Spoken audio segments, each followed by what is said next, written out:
Witajcie moi drodzy, z tej strony Karolina, to jest 8 Podcast, a ja zaczynam od razu historię i dzisiaj opowiem Wam o niejakim Trevorze Josephie Hardy. Trevor Joseph Hardy urodził się 11 czerwca 1945 roku w Failsworth, niewielkim mieście w aglomeracji Manchesteru należącym do dystryktu Oldham. Jego dzieciństwo było trudne, a on dosyć wcześnie stał się zarówno nałogowym kłamcą, jak i nałogowym złodziejem. Miał trójkę rodzeństwa, a on sam pojawił się na świecie jako ten trzeci w kolejności. Jego młodszy brat miał na imię Colin. Jeśli chodzi o matkę, to pracowała ona jako sprzątaczka. O pracy głowy rodziny nie wiadomo zbyt wiele, w przeciwieństwie do jego zachowania. I zapewne nikogo nie zdziwi, że ojciec Trevora był surowy i zawsze wymagał od swoich dzieci, żeby zachowywały się wzorowo. Oprócz bycia wymagającym, Hardy senior nadużywał alkoholu, a kiedy sobie popił, to wyżywał się psychicznie i fizycznie na całej swojej rodzinie. I to jest w zasadzie tyle, co mogłam znaleźć w internecie, jeśli chodzi o najbliższe otoczenie Trevora. Natomiast jak bardzo Hardy senior starał się trzymać swoje dzieci w ryzach, no to nie wiem jak z pozostałymi dzieciakami, ale z Trevorem to mu się to nie udawało. I to nie udawało mu się od wczesnych lat chłopaka. W szkole opisywany był Trevor jako dręczyciel słabszych. Zawsze wdawał się w bójki, czy to w domu z rodzeństwem, czy poza domem. Chłopak był tak niezdyscyplinowany, że kiedy miał lat 8, bali się go członkowie jego własnej rodziny, może za wyjątkiem ojca. Młodszy brat Trevora, Colin, przez bardzo złe zachowanie swojego starszego brata był persona non grata w towarzystwie swoich rówieśników właśnie przez to, że podczas zabawy mógł się zjawić jego brat i wszystko zepsuć. Także zła sława Trevora wyprzedzała go o kilka dobrych kilometrów. Czemu od małego był on tak nieznośnym dzieciakiem?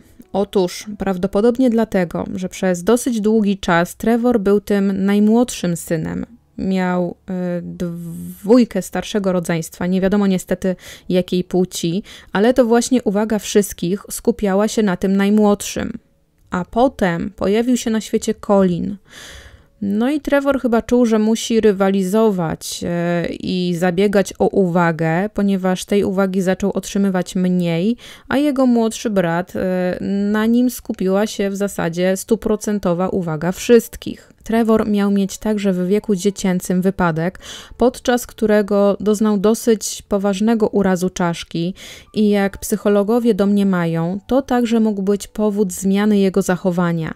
Nawet matka Trevora wierzyła, że właśnie ten wypadek mógł mieć wpływ na zmianę jego zachowania. I z tego co kojarzę, to w ostatnich historiach opowiadanych Wam przeze mnie właśnie przewinął się wątek urazu głowy, chociażby w podcaście numer 64, który to podcast dotyczył Franka Spisaka, a ze starszych podcastów to wydaje mi się, że i u Richarda Specka też miał miejsce jakiś wypadek taki właśnie w dzieciństwie. Nie jestem w 100% pewna co do Richarda, ale jeśli nie znacie jego postaci i czym on się zasłużył w cudzysłowie, to gorąco zapraszam do odsłuchu. Dla YouTubeowiczów wysuwa się właśnie karta z prawej strony, a dla słuchaczy pozostałych platform numer podcastu o Richardzie Specku to jest 18.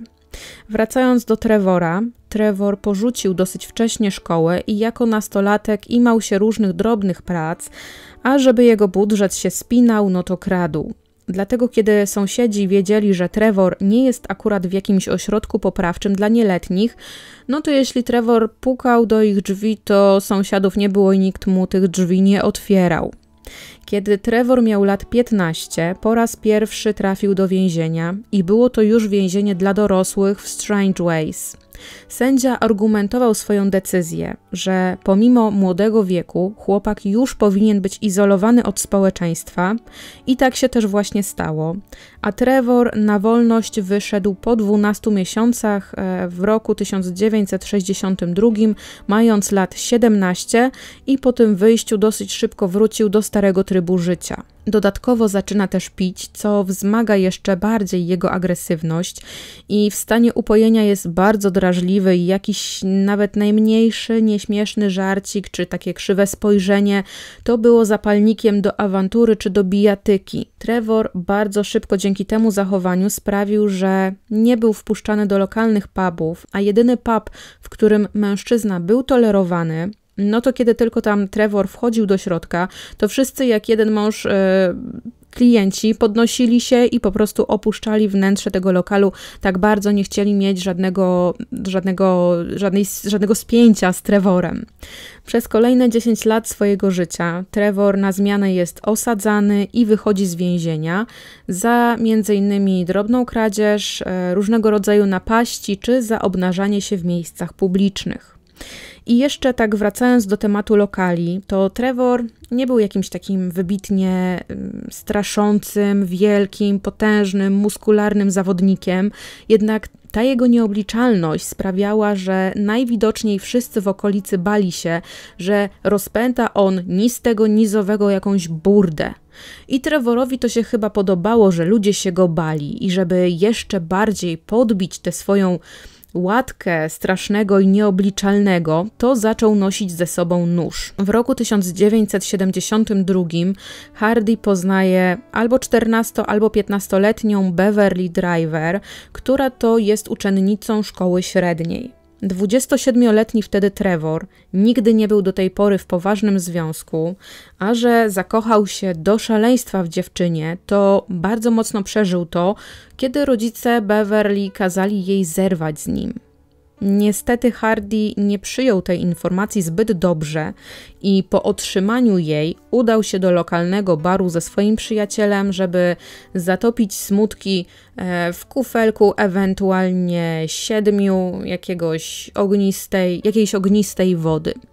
Stanley, ten przyjaciel oraz Trevor pokłócili się o to, kto będzie płacił za następną kolejkę i Hardy wpadł w tak mocny i ogromny szał, że wyszedł z pubu i ze znalezioną siekierą wrócił do środka, do lokalu i zaatakował swojego przyjaciela. Obrażenia Stanleya były bardzo rozległe. Co prawda on przeżył atak, ale jednak dosyć szybko zmarł. Po tym incydencie Trevor został osądzony i skazany na 5 lat pozbawienia wolności, jednak warunkowo zwolniono go w listopadzie 1974 roku. I wtedy odsiedział on mniej więcej połowę swojego wyroku. Był sądzony za napaść, więc podejrzewam, że jeszcze podczas procesu Stanley żył.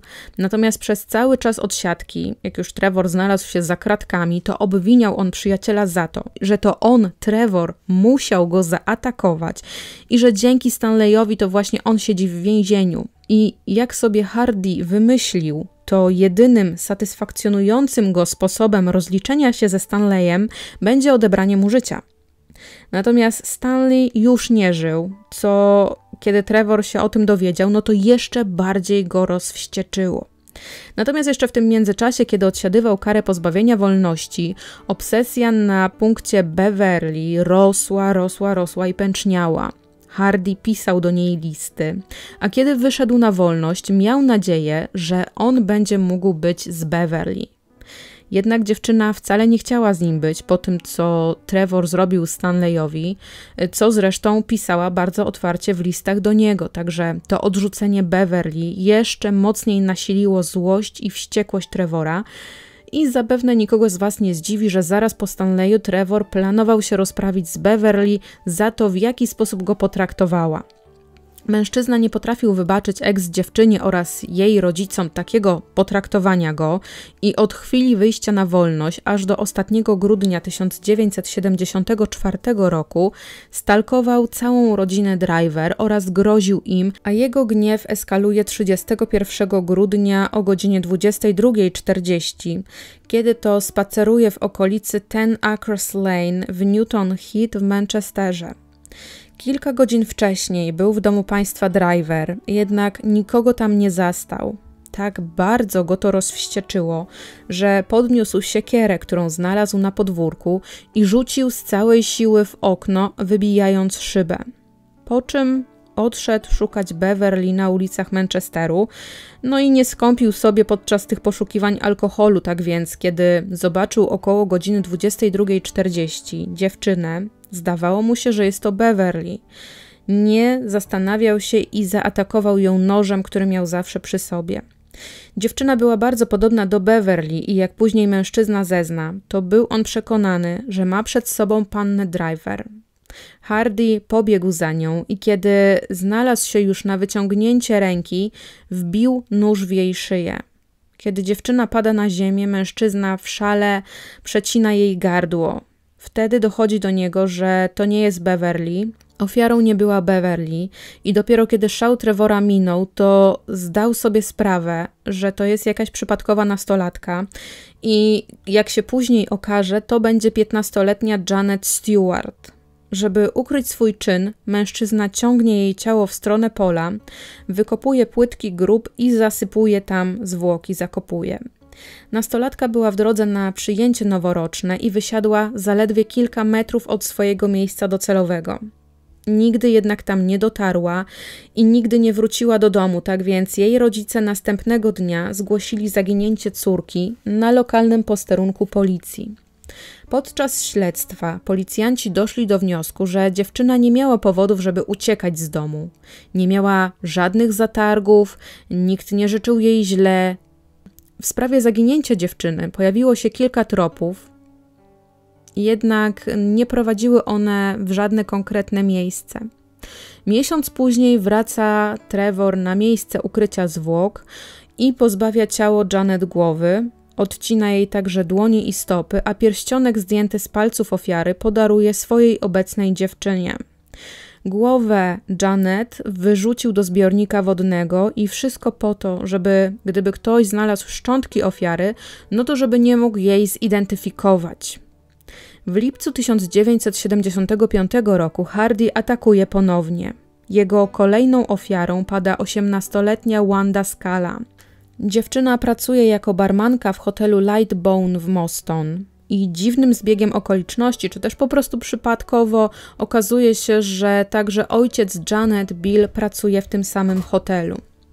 Wieczorem 19 lipca 1975 roku Hardy razem z przyjaciółmi i razem z personelem imprezuje w hotelowym barze po jego zamknięciu. Razem z nimi była także Wanda i zabawa zakończyła się o 2:00 w nocy i wszyscy się po prostu rozeszli. Wanda widziana była przez świadków, jak sama opuszczała hotel. 20 lipca częściowo zakopane ciało kobiety odkrywają pracownicy pobliskiego placu budowy. Górna część ubrania kobiety została rozerwana i częściowo zdjęta. Na odsłoniętych piersiach widoczne były liczne ślady po ugryzieniach ludzkimi zębami. Jedno z tych ugryzień było tak mocne, że oderwało prawy sutek ofiary. Natomiast skąd się Trevorowi wziął taki sposób działania? Otóż, będąc on w więzieniu, czytał książkę o pewnym mężczyźnie, który atakował kobiety i pozbawiał je życia właśnie w taki sposób i jeszcze dodatkowo je ranił. Mężczyzna ten nazywał się Noel Heath i pozbawił on życia 2 kobiet w latach 50. i właśnie cechował się tym, że odgryzał swoim ofiarom sutki. Jeśli chodzi o dolną część garderoby Wandy, czyli spodnie i skarpetki, znaczy w zasadzie jedna skarpetka, wszystko było zdjęte do kostek, natomiast druga ze skarpet zawinięta była ciasno wokół szyi ofiary. Dziewczyna miała rozbitą głowę od wielokrotnego uderzania jej kamieniem przez sprawcę. Napastnik chciał, żeby jego ofiara była nie do rozpoznania i kamień, którym zadawał śmiertelne ciosy, znaleziono nieopodal ciała dziewczyny.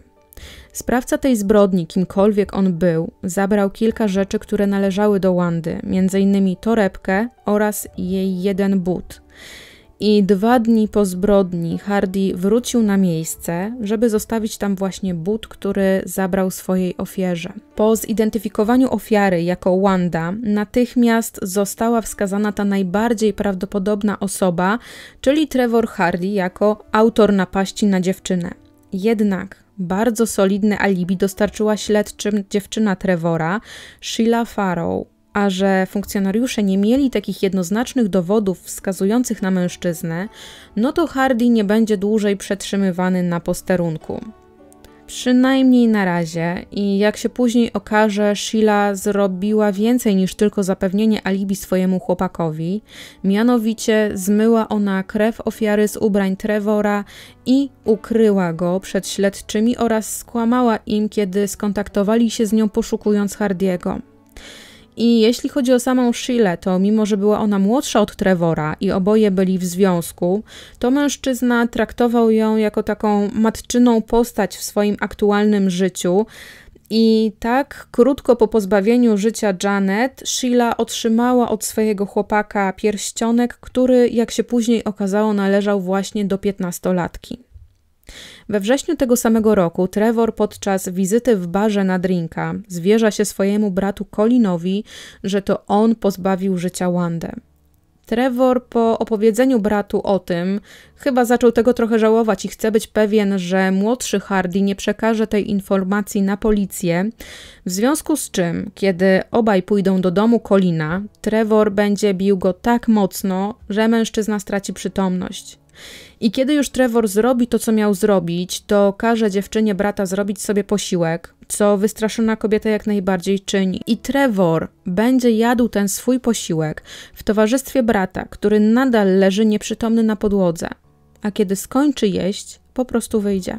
Colin jednak finalnie nie dał się zastraszyć i ostatecznie przekazuje te informacje policjantom. To, co Trevor się zwierzył, że jest odpowiedzialny za śmierć Wandy. Hardy zostaje bardzo szybko przesłuchany, jednak on twierdzi, że tylko żartował i że nie ma nic wspólnego ze śmiercią dziewczyny. Pomimo tego policjanci zdecydowali, że przetrzymają mężczyznę na dołku, żeby znaleźć jakiekolwiek powiązania.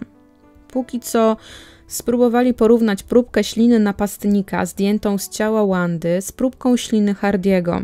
A że wtedy te badania DNA były w takich mocnych powijakach, no to to, co mogli stwierdzić śledczy, to to, że napastnik i Trevor Hardy mieli taką samą grupę krwi. Może gdyby ktokolwiek wpadł na pomysł z porównaniem odcisku zębów podejrzanego z ugryzieniami na ciele ofiary, no to śledczy wiedzieliby, że mają przed sobą swojego człowieka.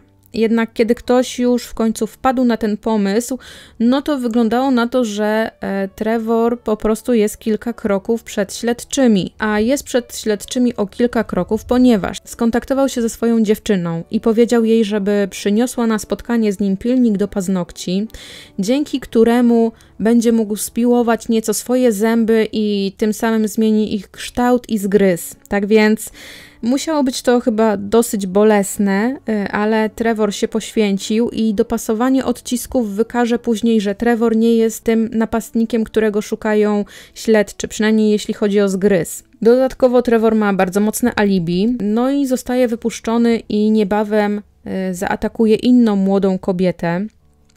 I jedyne, za co Trevor w tym momencie mógł być skazany i na co były takie bardzo mocne i sensowne dowody, to napaść na Colina, którą pobity mężczyzna zgłosił i którego świadkiem była także dziewczyna Colina. Jeszcze w tym samym roku, w 1975, podobizna Trevora Hardy zdobi lokalną gazetę. Mężczyzna uratował życie swojemu sąsiadowi.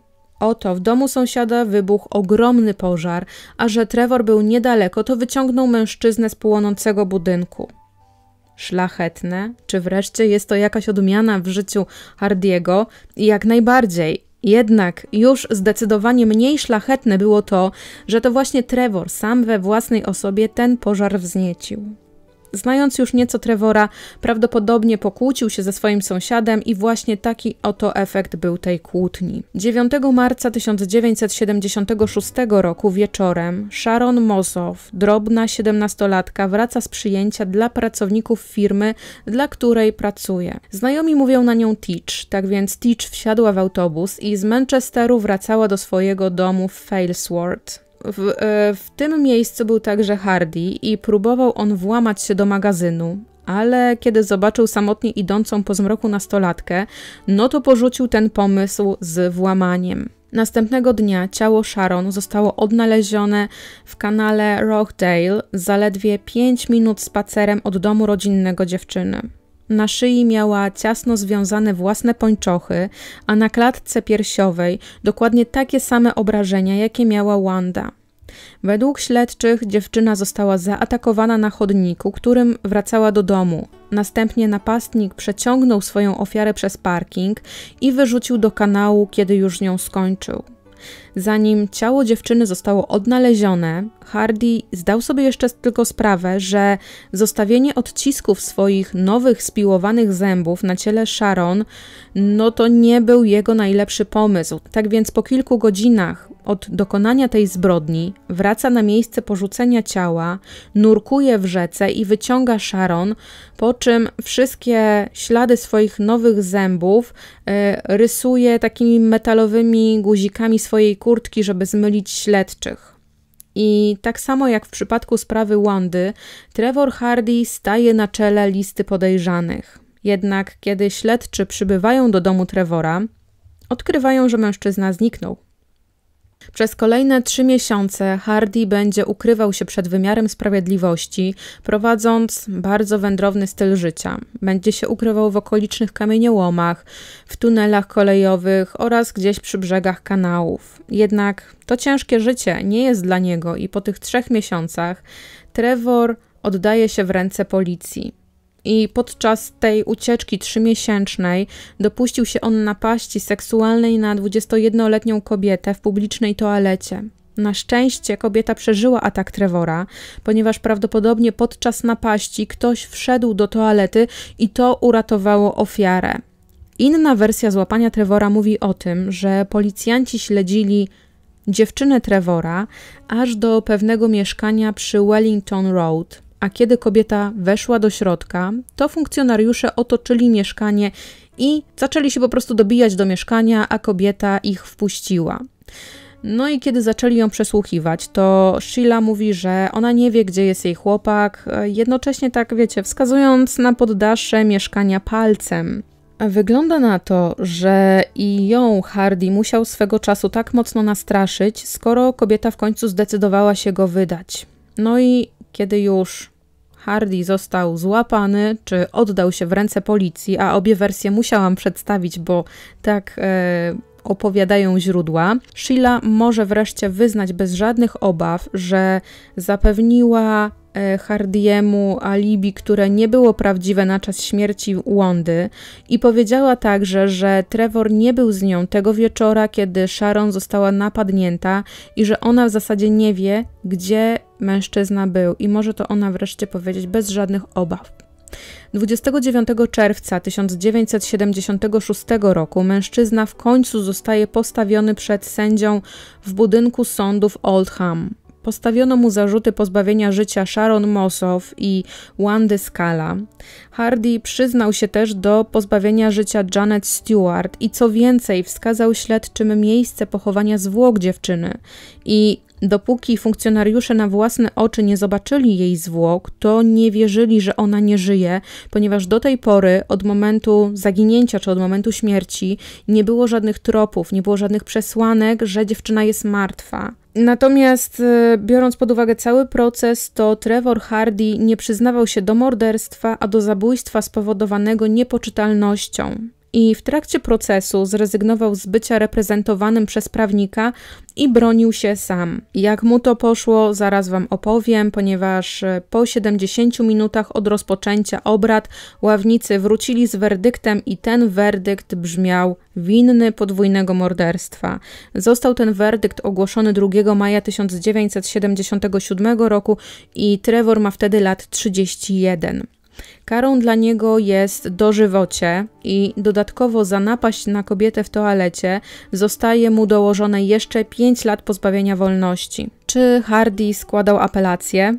Jak najbardziej składał i apelacja ta została odrzucona, ponieważ mężczyzna nie okazał ani pół grama skruchy w związku ze zbrodniami, których dokonał. Trevor Hardy zmarł 25 września 2012 roku i przyczyną jego śmierci był atak serca. Kiedy Hardy odsiadywał swój wyrok, pojawiły się plotki, że jest on odpowiedzialny za śmierć Dorothy Leyden. Ciało tej 17-latki zostało odnalezione 25 kwietnia 1971 roku za barem w Collyhurst w Manchesterze. Została ona napastowana, a do pozbawienia jej życia napastnik użył kamienia bądź też cegły. Niestety nie ma żadnych mocnych dowodów wiążących Trevora ze sprawą Dorothy. On sam też się do tej zbrodni nie przyznał, jak to było w przypadku Janet. I w 2008 roku Hardy został wykluczony jako napastnik w sprawie Dorothy, ponieważ na skrawku materiału, który znaleziono obok jej ciała, znaleziono jak najbardziej DNA, ale to DNA nie pasowało do materiału pobranego od Trevora Hardy'ego. Natomiast mieszkańcy Manchesteru bardzo mocno podnosili kwestię tego, że materiał nie został znaleziony na ciele Dorothy, a obok niej, więc tak naprawdę mogło to być równie dobrze DNA jakiegoś przypadkowego przechodnia.